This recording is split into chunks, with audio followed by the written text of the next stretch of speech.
Everybody, అందరికీ నమస్కారం. This is Ravali. So ఇప్పుడు మనం ఒక ఇంపార్టెంట్ పర్సన్ తోటి మాట్లాడబోతున్నాము. సో ఈయన గురించి చెప్పాలి అంటే చాలా సక్సెస్ఫుల్ పర్సన్. సో 2009లో రూట్స్ అకాడమీని స్టార్ట్ చేసి కేవలం రెండు స్టూడెంట్స్తోనే స్టార్ట్ చేశారు ఇన్స్టిట్యూషన్ని.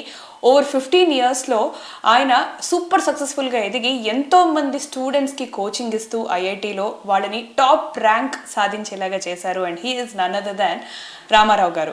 సో ఇవాళ Roots Academy founder and chairman Ramarao గారితో మాట్లాడదాము.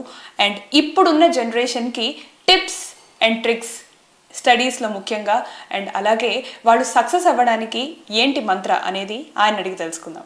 Hello sir. హలో అండి, నమస్తే. So sir, let's start of with this topic. So రీసెంట్గానే ఇంటర్మీడియట్ రిజల్ట్స్ వచ్చాయి. సో చాలా మంది వరకు కూడా చాలా మంచి పర్సంటేజ్ తెచ్చుకున్నారు అబ్బాయిలు అమ్మాయిలు. కానీ ఇప్పటికీ ఈ జనరేషన్లో కూడా మనం వింటూ ఉన్నాము, కొంతమంది మార్క్స్ తక్కువ రావడం వల్ల డిప్రెస్ అవ్వడము, కొంతమంది ఫెయిల్ అవ్వడం వల్ల సూసైడ్ చేసుకోవడం, అవన్నీ. సో ఇంకా ఎంతకాలం ఇలాంటివన్నీ మనం వినాలి? అండ్ స్టూడెంట్ మైండ్ సెట్ ఎప్పుడు మారుతుందంటారు?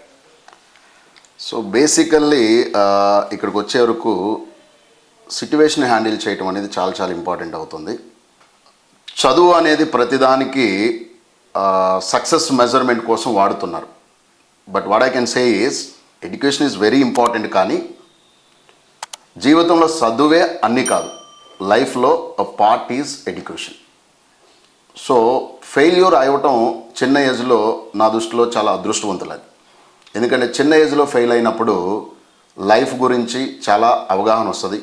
గొప్ప వాళ్ళు ఒక మాట చెప్తూ ఉంటారు, ఫెయిల్ అయి చూడు ప్రపంచం అంటే నీకేంటో పరిచయం అవుద్ది, సక్సెస్ అయి చూడు నువ్వంటే ఏంటో ప్రపంచానికి పరిచయం అవుతావు.